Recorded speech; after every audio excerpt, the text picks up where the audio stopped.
बंधुगण कई जड़े सठिक कथा कहते जे जदि आवाज उच्च हुए तेबे किछि लोक आपण को शुणती किंतु जदि आपण कथा उच्च हुए तेबे अनेक लोक शुणती। नमस्कार दर्शक बंधु, मोर यूट्यूब चैनल रे आपण को हृदय स्वागत। एक छोट कहानी, यह हूँ एक 24 वर्षर युवकर कहानी जी एक सेट पाखरे काम करे। तार पितामाता यही दुनिया रे नहांती। तार जीवन बहुत कष्ट बीतुला। से प्रतिदिन काम करी धन आने, निचे रांधि बाड़ी खाए आउ सोई जाए। दिने से देखिला जड़े बुढ़ा लोक ता कांधरे 3टी बाक्स रखी गोटे गाँव आउ गोटे सहर को जाउथिला। से बहुत बुढ़ा हो जाइथिबारु एते सारा जिनिस धरी चली पारु नथिले। से बहुत समय धरी सेमिते रास्तार चलुथिबारु बहुत थकी पड़िथिले। तेणु से गोटे गछ मूले बसी पड़िले। सेतेबेले सही रास्तार जाउथिबा जड़े युवक उपरे तांकर नजर पड़िला एवं युवक जनक मध्य सही दिग को जाउथिला जेउ दिग को से बुढ़ा लोकटी को जीवार थिला। ठीक सही समय रे युवकटी वृद्ध लोक जनकर पाख देई गला। सेतेबेले वृद्ध लोक जनक से युवक को कहिले, ओ सुन, तुमे मते टिकिए साहाय्य करि पारिबो? एही बाक्स बहुत भारी अछि एवं मु बहुत थकी पड़िलिनी। मु एही 3टी बाक्स को आउ एका नहीं पारिबी नहीं। मोर गोटे बाक्स को धरी मते आग गाँव रे छाड़ी दे पारिबो? बदल रे मु तुमको 3टी स्वर्ण मुद्रा देवी। से युवकटी से वृद्ध लोकर सबु कथा शुणिबा परे कहिला, किछि असुविधा नहीं बाबा, मु तुमको साहाय्य करने को प्रस्तुत अछि। तुमे केउठाकू जीवाकू चाहुछ मते कुह। यह कही युवकटी से वृद्ध लोकर एक बाक्स उठाई निज कांधरे रखिला। सेतेबेले से युवकटी अनुभव कला जे ये बाक्स तो सतरे बहुत भारी अछि। तापरे से युवक आ बुढ़ा लोक दुहे आग को चलिले। किछि बाट आग को जीवा परे से गाँव रास्ता सरीगला। आग को एक सुनसान रास्ता पड़िला। दुहे रास्तारे आग को खुशी रे चलुथिले। जेतेबेले सेमाने भिड़रू बाहरी सुनसान रास्तारे चलिबा आरंभ कले सेतेबेले युवकटी से वृद्ध लोक को पचारिला, बाबा ये बाक्सरे एमिति कौन अछि जा एते अधिक ओजन लागुछि? वृद्ध जनक कहिले, किछि नाही गो, एथिरे किछि तंबा मुद्रा अछि।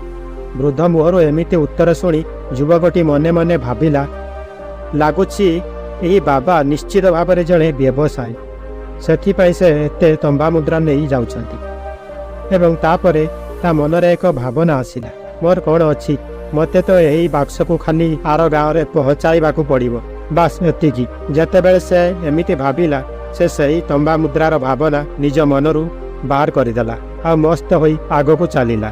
किछि समय चलिबा परे सेमाने एक नदी कूल पहुँचिले।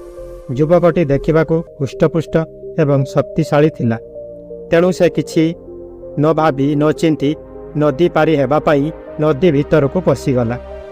किंतु वृद्ध लोक जनक तथापि कूलरे छिड़ा होइथिले। युवकटी कहिला, कौन हैला बाबा, चलंतु, आस, आमको यही नदी पार हेबाको पड़िबो, ताहाले जाई आमे से गाँव रे पहुँची पारिबा।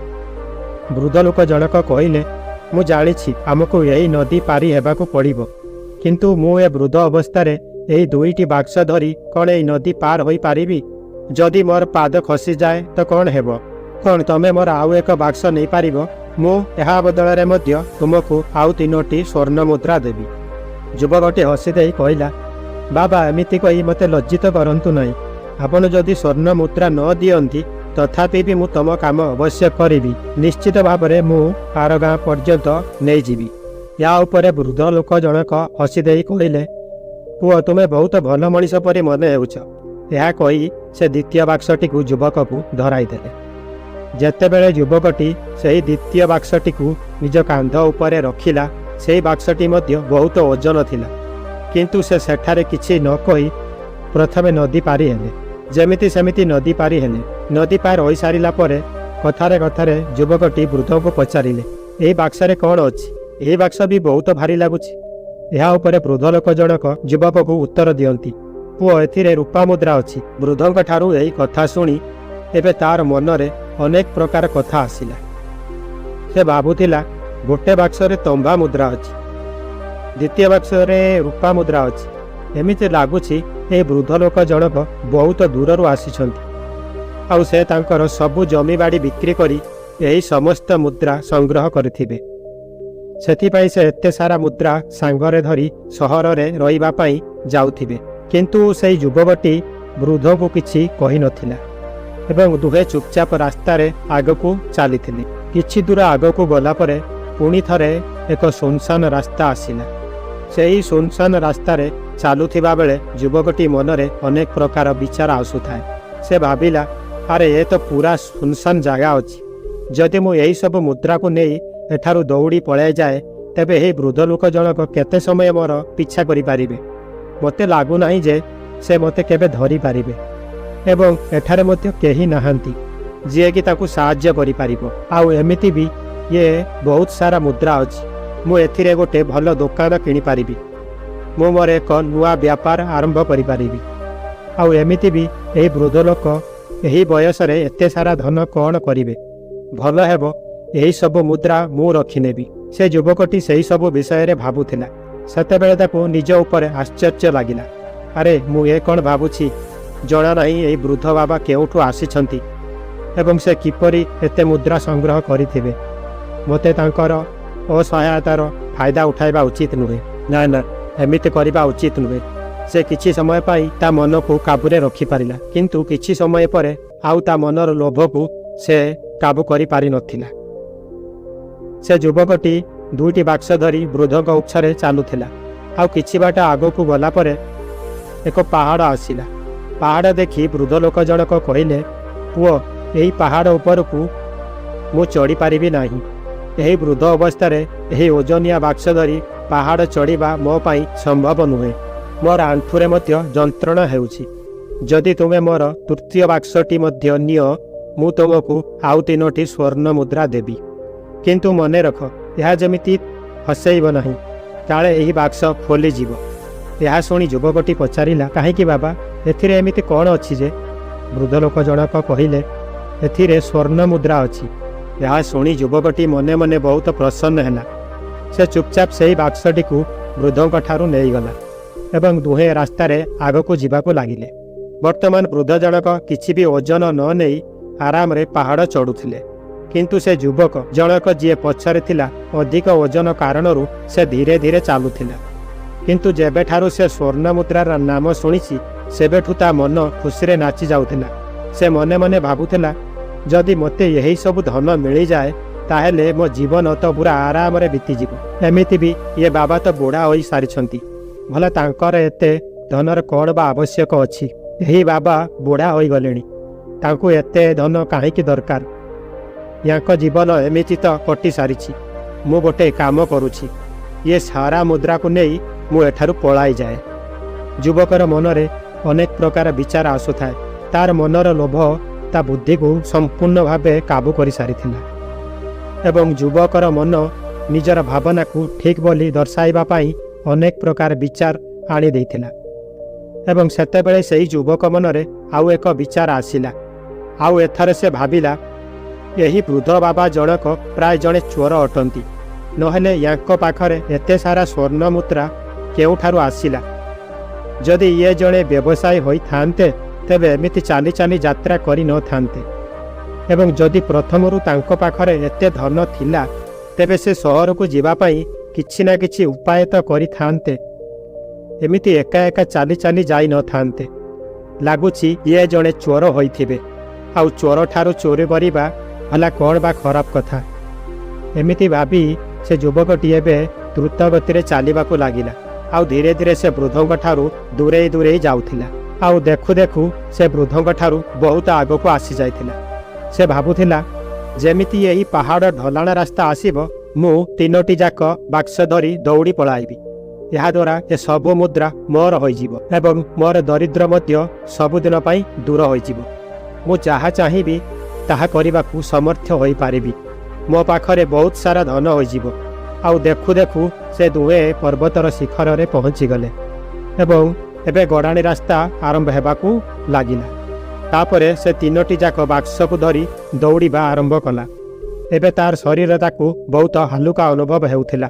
ତାକୁ 3ଟି ଯାକ ବାକ୍ସର ଓଜନ କିଛି ବି ଜଣା ପଡ଼ୁନଥିଲା। ଆଉ କିଛି ସମୟ ଭିତରେ ସେ ବୃଦ୍ଧଙ୍କ ଠାରୁ ବହୁତ ଦୂରରେ ପହଞ୍ଚିଗଲା। ବହୁତ ଦୂର ସେ ଦୌଡ଼ିବା ପରେ ଯେମିତି ସେମିତି କରି ତା ନିଜ ଘରେ ଯାଇ ପହଞ୍ଚିଗଲା। ଘରେ ପହଞ୍ଚିବା ପରେ ତାର ଖୁସି କହିଲେ ନ ସରେ। ସେ ଭାବିଲା, ପ୍ରଥମେ ମୁଁ ଶୀଘ୍ର ଏହି ବାକ୍ସରୁ ସବୁ ମୁଦ୍ରାଗୁଡ଼ିକୁ ବାହାର କରିନେବି। ଏହା ଭାବି ଯେତେବେଳେ ସେ ଏକ ବାକ୍ସକୁ ଖୋଲିଲା, ସେତେବେଳେ ସେଥିରୁ କଳଙ୍କି ଲାଗିଥିବା ଲୁହା ମୁଦ୍ରା ସବୁ ବାହାରିଲା। ଏହା ଦେଖି ତାକୁ ବିଶ୍ୱାସ ହେଉନଥିଲା। ତାପରେ ସେ ଅତି ଶୀଘ୍ର ଆଉ ଏକ ବାକ୍ସକୁ ଖୋଲିଲା। ସେଥିରୁ ମଧ୍ୟ କଳଙ୍କି ଲାଗିଥିବା ଲୁହା ମୁଦ୍ରା ସବୁ ବାହାରିଲା। ଏସବୁ ଦେଖି ଯୁବକ ଜଣକ ବହୁତ ଆଶ୍ଚର୍ଯ୍ୟ ଥିଲା। ସେ ଭାବୁଥାଏ, ଏସବୁ କ'ଣ ହେଉଛି? ବୃଦ୍ଧ ଜଣକ ତ ମୋତେ ଆଉ କିଛି କହିଥିଲେ। ବର୍ତ୍ତମାନ ସେ ସେହି ସୁନା ମୁଦ୍ରା ଥିବା ବାକ୍ସକୁ ଖୋଲିଲା ଏବଂ ସେଥିରୁ ମଧ୍ୟ କେବଳ କଳଙ୍କି ଲାଗିଥିବା ଲୁହା ମୁଦ୍ରା ସବୁ ମିଳିଲା। ଏହା ଦେଖି ଯୁବକଟି ବହୁତ କ୍ରୋଧିତ ହୋଇଗଲା। ସେ ଭାବିଲା, ବୃଦ୍ଧ ଜଣକ ମୋତେ ମିଛ କାହିଁକି କହିଥିଲେ? ଏମିତି କାହିଁକି କହିଥିଲେ? ଗୋଟିଏ ବାକ୍ସରେ ତମ୍ବା ମୁଦ୍ରା ଅଛି, ଦ୍ୱିତୀୟଟିରେ ରୂପା ମୁଦ୍ରା ଆଉ ତୃତୀୟ ବାକ୍ସରେ ସ୍ୱର୍ଣ୍ଣ ମୁଦ୍ରା ଅଛି ବୋଲି ସେ ବସି ଏମିତି ଭାବୁଥିଲା। ଅଚାନକ ସେହି ବାକ୍ସରେ ଥିବା ଏକ ପତ୍ର ଉପରେ ତାର ନଜର ପଡ଼ିଲା।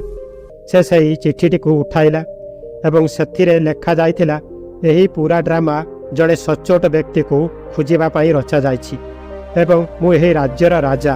ମୋର କୌଣସି ସନ୍ତାନ ନାହାନ୍ତି, ତେଣୁ ମୁଁ ଏହି ଷଡ଼ଯନ୍ତ୍ର ରଚିଛି, ଯାହାଦ୍ୱାରା ମୁଁ ମୋ ରାଜ୍ୟରେ ଏପରି ଜଣେ ସଚ୍ଚୋଟ ବ୍ୟକ୍ତି ପାଇପାରିବି ଯିଏ ମୋ ପରେ ଏହି ରାଜ୍ୟର ରାଜା ହୋଇପାରିବ ଆଉ ଏହି ରାଜକାର୍ଯ୍ୟକୁ ତୁଲାଇ ପାରିବ। ଆଉ ଏହି ରାଜକାର୍ଯ୍ୟ ସେହି ତୁଲାଇ ପାରିବ ଯିଏ ସମ୍ପୂର୍ଣ୍ଣ ଭାବରେ ସଚ୍ଚୋଟ ହୋଇଥିବ, ଯାହା ମନରେ କୌଣସି ପ୍ରକାର କିଛି ବି ଲୋଭ ନଥିବ। ଏତିକି ପଢ଼ିବା ମାତ୍ରେ ଯୁବକଟି ଜୋରରେ ଚିତ୍କାର କରିବାକୁ ଲାଗିଲା। ସେ ମୁଣ୍ଡ ଧରି ବସିଗଲା। ସେ ଜାଣିଥିଲା ଯେ ଯଦି ସେ ତାର ମନରେ ଆସିଥିବା ଖରାପ ବିଚାରକୁ ନିୟନ୍ତ୍ରଣ କରିପାରିଥାନ୍ତା, ତେବେ ତାର ଭବିଷ୍ୟତ ବହୁତ ଭଲ ହୋଇପାରିଥାନ୍ତା। କିନ୍ତୁ ସେ ନିଜ ମନରେ ଉଠିଥିବା ଖରାପ ଚିନ୍ତାଧାରାକୁ ନିୟନ୍ତ୍ରଣ କରିପାରିନଥିଲା। ଦର୍ଶକ ବନ୍ଧୁ, ମହାତ୍ମା ବୁଦ୍ଧ କୁହନ୍ତି, ନିଜ ମନ ହିଁ ସବୁକିଛି। ଆପଣ ଯାହା ଭାବନ୍ତି ସେମିତି କର୍ମ ବି କରନ୍ତି। ସେଥିପାଇଁ ଆପଣଙ୍କର ସବୁଠୁ ବଡ଼ ଶତ୍ରୁ ଆପଣଙ୍କର ଯେତିକି କ୍ଷତି ନ କରିପାରିବ, ନିଜ ମନରେ ଖରାପ ବିଚାର ତାଠୁ ବହୁତ ଅଧିକ କ୍ଷତି କରିପାରିବାର ସାମର୍ଥ୍ୟ ରଖିଥାଏ। ମହାତ୍ମା ବୁଦ୍ଧ କୁହନ୍ତି, ନିଜ ଭିତରେ ଧ୍ୟାନରେ ଦେଖ। ଆମ ଭିତରେ ଯେଉଁ ଖରାପ ବିଚାର ଆସିଥାଏ, ସେହି ବିଚାର ଶବ୍ଦରେ ପରିଣତ ହୋଇଥାଏ ଆଉ ଶବ୍ଦ ଗୁଡ଼ିକ କାର୍ଯ୍ୟରେ ପରିଣତ ହୋଇଥାଏ। ବାରମ୍ବାର ପୁନରାବୃତ୍ତି ହେବା ଦ୍ୱାରା କାର୍ଯ୍ୟଗୁଡ଼ିକ ଆଚରଣରେ ପରିଣତ ହୁଏ ଏବଂ ଧୀରେ ଧୀରେ ସମୟ ଅନୁସାରେ ଚରିତ୍ରରେ ପରିଣତ ହୋଇଥାଏ। ଆଉ ଏହି ଚରିତ୍ର ଆମର ଭାଗ୍ୟର ନିର୍ମାଣ କରିଥାଏ। ସେଥିପାଇଁ ସବୁବେଳେ ଆମ ମନରେ ଆସୁଥିବା ବିଚାର ଉପରେ ଆମର ନିୟନ୍ତ୍ରଣ ରହିବା ବହୁତ ଆବଶ୍ୟକ ଅଟେ। ଆମକୁ ଜାଗୃତ ରହିବା ଆବଶ୍ୟକ ଅଟେ। ଆମକୁ ଏହା ଜାଣିବାର ଆବଶ୍ୟକ ଅଛି ଯେ ଆମ ମନରେ କେଉଁ ପ୍ରକାର ଚିନ୍ତାଧାରା ଆସୁଛି, ତାହା ଆମ ପାଇଁ ଗୁରୁତ୍ୱପୂର୍ଣ୍ଣ। ଆହୁରି ମଧ୍ୟ ମହାତ୍ମା ବୁଦ୍ଧ କହିଛନ୍ତି ଯେ ଦୁର୍ବଳତା ସର୍ବଦା ଏକ ଛୋଟ ଚିନ୍ତାଧାରାରୁ ଆରମ୍ଭ ହୁଏ। ଏହା ଏକ ମଞ୍ଜି ଆକାରର ହୋଇଥାଏ ଏବଂ ଯଦି ଏହି ବିହନକୁ ଶୀଘ୍ର ନଷ୍ଟ କରାନଯାଏ, ତେବେ ଏହି ଛୋଟ ବିଚାର ବହୁତ ଶୀଘ୍ର ଏକ ବଡ଼ ଗଛରେ ପରିଣତ ହୋଇଥାଏ ଆଉ ଆମ ବୁଦ୍ଧିର ଭାବିବା ବୁଝିବାର କ୍ଷମତାକୁ ସମ୍ପୂର୍ଣ୍ଣ ଭାବେ ନଷ୍ଟ କରିଦେଇଥାଏ। ଯେମିତି ଆମେମାନେ ଏହି କାହାଣୀରେ ଦେଖିଲେ, କେମିତି ସେହି ଯୁବକର ମନ ତାକୁ କିପରି କବ୍ଜା କରି ନେଇଥିଲା ଆଉ ତାର ଠିକ୍ ଆଉ ଭୁଲ ଭାବିବାର କ୍ଷମତା ସମ୍ପୂର୍ଣ୍ଣ ଭାବେ ନଷ୍ଟ ହୋଇଯାଇଥିଲା। ଯେଉଁଥିପାଇଁ ସେ ବୁଝିପାରିନଥିଲା ତାର କ'ଣ କରିବା ଉଚିତ ଆଉ ତାର ଲୋଭ ତା ଦେହରେ ଏତେ ଉର୍ଜା ଭରିଦେଲା ଯେ ସେ 3ଟି ଓଜନିଆ ବାକ୍ସ ଧରି ଏତେ ଜୋରରେ ଦୌଡ଼ି ପଳାଇ ଯାଇପାରିଲା। ସେଥିପାଇଁ ଯେବେ ଆପଣଙ୍କ ମନରେ ପ୍ରଥମେ କୌଣସି ଭୁଲ ବିଚାର ଆସେ, ସେତେବେଳେ ତାକୁ ମୂଳରୁ ଉପାଡ଼ି ଦେବା ଉଚିତ। ନହେଲେ ତାହା ବିଶାଳ ବୃକ୍ଷର ରୂପ ନେବ ଆଉ ଆପଣଙ୍କୁ କିଛି ନା କିଛି ଭୁଲ ବାଟକୁ ନେଇଯିବ। ଆପଣ ଚାହିଁକି ବି ମଧ୍ୟ ନିଜକୁ ଅଟକାଇ ପାରିବେ ନାହିଁ। କିନ୍ତୁ ବର୍ତ୍ତମାନ ଆପଣଙ୍କ ମନରେ ଏହି ପ୍ରଶ୍ନ ଉଠୁଥିବ ଯେ ଆମେ କିପରି ଆମ ମନର ଚିନ୍ତାଧାରାକୁ ନିୟନ୍ତ୍ରଣ କରିପାରିବା। ଆମର ମନ ଏତେ ଚତୁର, ଏହା ଏତେ ଶକ୍ତିଶାଳୀ ଯେ ଏହା ଆମକୁ ତାର ନିୟନ୍ତ୍ରଣରେ ନେଇଯାଇଥାଏ। ଆମେ ନିୟନ୍ତ୍ରଣ କରିବାକୁ ଚାହିଁ ମଧ୍ୟ ତା ଉପରେ ନିୟନ୍ତ୍ରଣ କରିପାରନ୍ତି ନାହିଁ। ଏହା ଉପରେ ମହାତ୍ମା ବୁଦ୍ଧ କହିଛନ୍ତି, ଆପଣ ଯେଉଁ କାର୍ଯ୍ୟ କରିବାକୁ ଯାଉଛନ୍ତି, ସର୍ବପ୍ରଥମେ ଆପଣ ନିଜକୁ ପଚାରିବା ଉଚିତ, ମୁଁ ଯାହା କରିବାକୁ ଯାଉଛି ଏହା ପଛରେ ମୋର ଉଦ୍ଦେଶ୍ୟ କ'ଣ? ମୁଁ ଅନ୍ୟ କାହାକୁ ଦୁଃଖ ଦେବାକୁ ଯାଉଛି ନା କାହାକୁ ନୀଚ ଦେଖାଇବାକୁ ଯାଉଛି? ନିଜକୁ ପ୍ରଶ୍ନ ପଚାରନ୍ତୁ କିନ୍ତୁ ମନେ ରଖନ୍ତୁ ଆପଣଙ୍କ ଉଦ୍ଦେଶ୍ୟ ସବୁବେଳେ ଭଲ ହେବା ଉଚିତ। ଯେତେବେଳେ ଆପଣ ନିଜର ଉଦ୍ଦେଶ୍ୟ ପ୍ରତି ସଚେତ ହୋଇଯିବେ, ନିଜର ବିଚାର ପ୍ରତି ସଜାଗ ହୋଇଯିବେ, ସେତେବେଳେ ଆପଣଙ୍କ ଭିତରେ ସକାରାତ୍ମକ ଉର୍ଜାର ପ୍ରବାହ ହେବ। ସେତେବେଳେ ଆପଣ ସକାରାତ୍ମକ ଉଦ୍ଦେଶ୍ୟ ସହ ଯୋଡ଼ି ହୋଇଯିବେ ଆଉ ଆପଣଙ୍କ ମନ ଭିତରେ ବସିଥିବା ନକାରାତ୍ମକ ବିଚାର, ନକାରାତ୍ମକ ଉଦ୍ଦେଶ୍ୟ ଦିନକୁ ଦିନ କମ୍ ହେବାକୁ ଲାଗିବ। କିନ୍ତୁ ଆପଣଙ୍କୁ ଏହା ସବୁଦିନ କରିବାକୁ ପଡ଼ିବ ଆଉ ଆପଣଙ୍କୁ ଏହା ମନେ ରଖିବାକୁ ପଡ଼ିବ ଯେ ଆପଣଙ୍କୁ ସବୁବେଳେ ଭଲ କଥା ଭାବିବା ଉଚିତ, ଭଲ ବିଚାର ରଖିବା ଉଚିତ। ଆପଣଙ୍କ ଉଦ୍ଦେଶ୍ୟ ସବୁବେଳେ ଭଲ ହେବା ଉଚିତ। ତେବେ ଯାଇ ଆପଣ ଦୁଃଖ ଯନ୍ତ୍ରଣାରୁ ବଞ୍ଚିପାରିବେ।